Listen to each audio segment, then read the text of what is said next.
Welcome back friends to the GS platform YouTube channel. दोस्तों आज है 9 फरवरी और 9 फरवरी की करंट अफेयर में जितने भी इंपॉर्टेंट क्वेश्चन बनेंगे इस वीडियो में हम लोग देखेंगे। और अगर आप इस चैनल पर नए हैं तो चैनल को इस तरह से सब्सक्राइब कर लीजिए और पास वाले बेल आइकन को प्रेस कर दीजिए जिससे आपको नई वीडियो का नोटिफिकेशन मिलता रहे।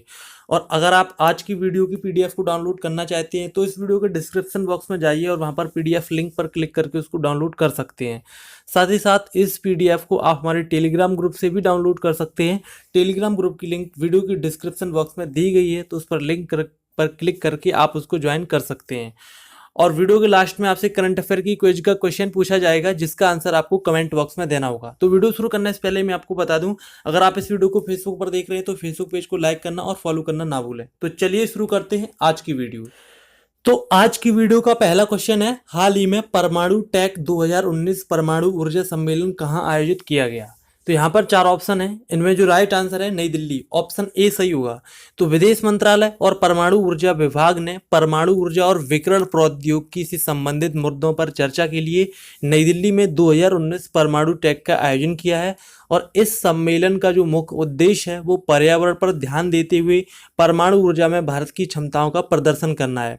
और डॉक्टर जितेंद्र सिंह ने इस सम्मेलन में मुख्य भाषण दिया था।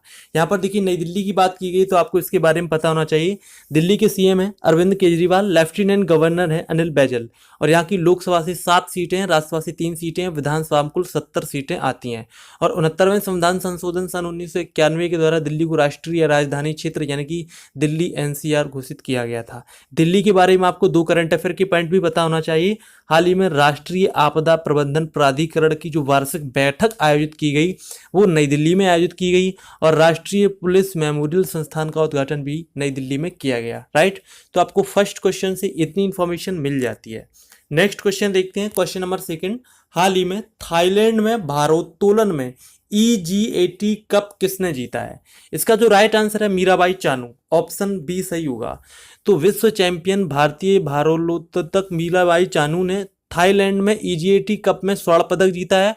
और मीराबाई चानू ने silver level Olympic qualifying event में 192 किलोग्राम के प्रयास के साथ 48 किलोग्राम वर्ग का स्वर्ण पदक जीता है।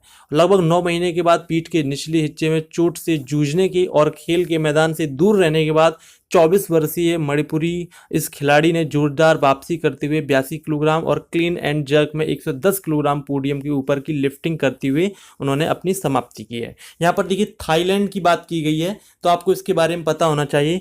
थाईलैंड देश की राजधानी है बैंकॉक और उसका पुराना नाम है श्याम देश। राइट, तो आपका सेकेंड क्वेश्चन कंप्लीट हुआ। नेक्स्ट क्वेश्चन देखते हैं, क्वेश्चन नंबर 3। इस वर्ष 5वीं भारत बांग्लादेश संयुक्त सलाहकार समिति की बैठक कहां आयोजित हुई। तो इसका जो राइट आंसर है नई दिल्ली, ऑप्शन सी सही होगा।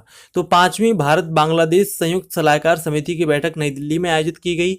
और विदेश मंत्री सुषमा स्वराज और बांग्लादेश की विदेश मंत्री डॉक्टर AK अब्दुल मोमन ने बैठक की सह अध्यक्षता की। और दोनों देशों के बीच आखिरी संयुक्त सलाहकार समिति की बैठक अक्टूबर 2017 में ढाका में हुई थी। ठीक है, और ये दिसंबर 2018 में संसदीय चुनाव में प्रधानमंत्री शेख हसीना की जीत के बाद बांग्लादेश की पहली उच्च स्तरीय दौरा ये रहा है। यहाँ पर देखिए बांग्लादेश की बात की गई तो मैं आपको बता दूं बांग्लादेश की राजधानी है ढाका और वहां की मुद्रा है बांग्लादेशी टका। राइट, तो आपका थर्ड क्वेश्चन कंप्लीट हुआ। नेक्स्ट क्वेश्चन देखते हैं, क्वेश्चन नंबर 4। भारत देश अंतर्राष्ट्रीय बौद्धिक संपदा IP इंडेक्स 2019 में किस स्थान पर रहा। तो इसका जो राइट आंसर है 36वें स्थान पर, ऑप्शन बी सही होगा।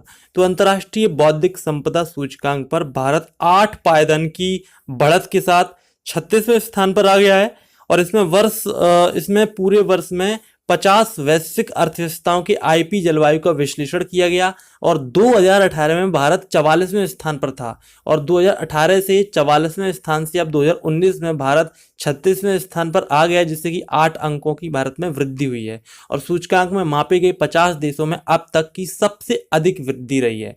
मैं आपको बता दूं कि अमेरिका, UK, स्वीडन, फ्रांस और जर्मनी ये 2019 में बौद्धिक संपदा सूचकांक में शीर्ष 5 अर्थव्यवस्थाएं हैं। ठीक है, और देखिए ये जो सूचकांक है वो US चैम्बर ऑफ कॉमर्स के ग्लोबल इनोवेशन पॉलिसी सेंटर द्वारा लाया गया सूचकांक है। और उन 45 संकेतकों के आधार पर ये रेटिंग प्रदान करता है जिसमें ट्रेडमार्क, कॉपीराइट, व्यापार, गुप्तता संरक्षण और आर्थिक नवाचार जैसी चीजें शामिल हैं। राइट, तो आपका फोर्थ क्वेश्चन कंप्लीट हुआ। नेक्स्ट क्वेश्चन देखते हैं, क्वेश्चन नंबर 5। हाल ही में 9वीं वरिष्ठ महिला हॉकी चैंपियनशिप का शुभारंभ कहाँ हुआ? तो यहाँ पर देखिए 4 ऑप्शन दिए गए हैं, इनमें जो राइट आंसर है हिसार, ऑप्शन सी सही होगा। तो हाल ही में हरियाणा के हिसार में 9वीं वरिष्ठ महिला हॉकी राष्ट्रीय चैंपियनशिप का शुभारंभ हुआ है और शीर्ष भारतीय खिलाड़ी टूर्नामेंट में अपनी संबंधित राज्य यूनिटों और निवेशकों के लिए खेलेंगे और इसमें 11 दिवसीय घरेलू टूर्नामेंट के दौरान पूल ए के प्रारंभिक मैच में हॉकी राजस्थान के खिलाफ अपने अभियान की शुरुआत करेगा। राइट, तो आपका 5th क्वेश्चन कंप्लीट हुआ। नेक्स्ट क्वेश्चन देखते हैं, क्वेश्चन नंबर 6। हाल ही में नागर विमानन मंत्रालय का सचिव किसे नियुक्त किया गया? तो यहाँ पर जो 4 ऑप्शन दिए गए इनमें जो राइट आंसर है प्रदीप सिंह खरोला, ऑप्शन ए सही होगा। तो वरिष्ठ आईएएस अधिकारी प्रदीप सिंह खरोला जो कि 1985 बैच के कर्नाटक कैडर के आईएएस अधिकारी रहे हैं, उनको नागर विमानन मंत्रालय का सचिव नियुक्त किया गया है और खरोला राजीव नयन चौबे की जगह लेंगे और वर्तमान में श्री खरोला एयर इंडिया के मुख्य प्रबंध निदेशक और अध्यक्ष के रूप में कार्यरत हैं। ठीक है, तो ध्यान रखिएगा, हाल ही में नागर विमानन मंत्रालय का सचिव जो बनाया गया है वो प्रदीप सिंह खरोला को बनाया गया, तो ऑप्शन ए सही होगा। नेक्स्ट क्वेश्चन देखते हैं, क्वेश्चन नंबर 7। किस पुलिस ने हाल ही में मोबाइल ऐप डिजिकोप लॉन्च किया है?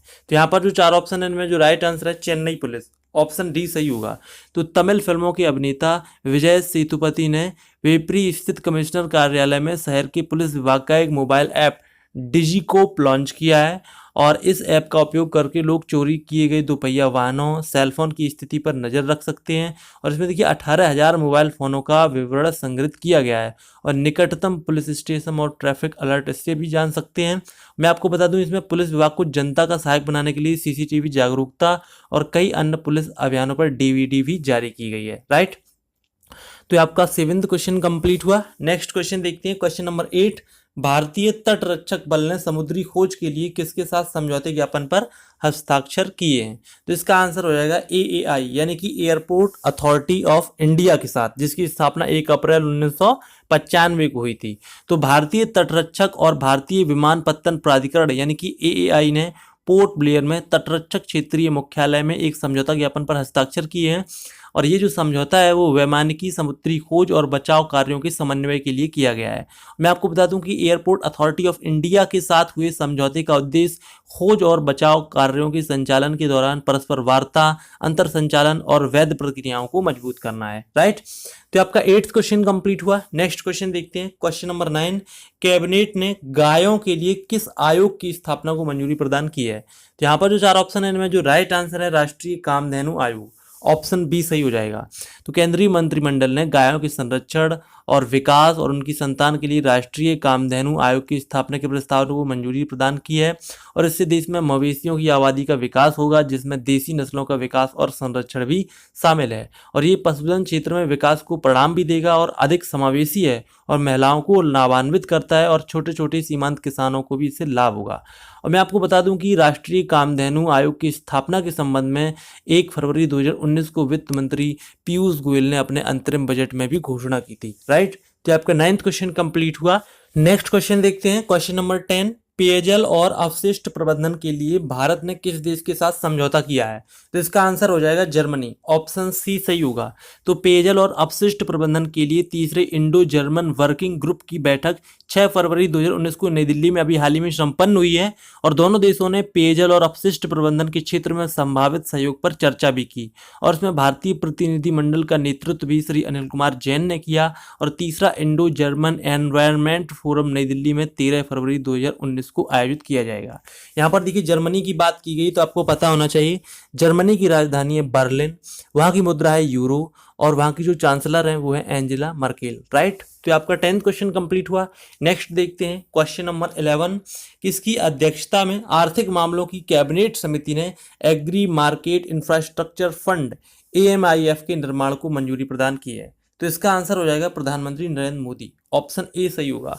तो प्रधानमंत्री नरेंद्र मोदी की अध्यक्षता में आर्थिक मामलों की कैबिनेट समिति ने 6 फरवरी 2019 को agri market infrastructure fund AMIF के निर्माण को मंजूरी प्रदान की है और इसका उद्देश्य विनियमित थोक बाजारों और ग्रामीण कृषि बाजारों में कृषि विपणन अवसंरचना का उन्नयन करना है और इसके लिए 2000 करोड़ रुपए के कोष को मंजूरी प्रदान की गई है। राइट, तो ये आपका 11th क्वेश्चन कंप्लीट हुआ। नेक्स्ट देखते हैं क्वेश्चन नंबर 12। केंद्रीय मंत्रिमंडल ने किसकी अध्यक्षता में कलकत्ता उच्च न्यायालय की सर्किट पीठ की स्थापना को मंजूरी प्रदान की है? तो इसका आंसर हो जाएगा भारत के प्रधानमंत्री नरेंद्र मोदी की अध्यक्षता में। तो ऑप्शन सी सही होगा। तो प्रधानमंत्री नरेंद्र मोदी की अध्यक्षता में केंद्रीय मंत्रिमंडल ने जलपाईगुड़ी में 6 फरवरी 2019 को कलकत्ता उच्च न्यायालय की सर्किट पीठ की स्थापना को मंजूरी प्रदान की है।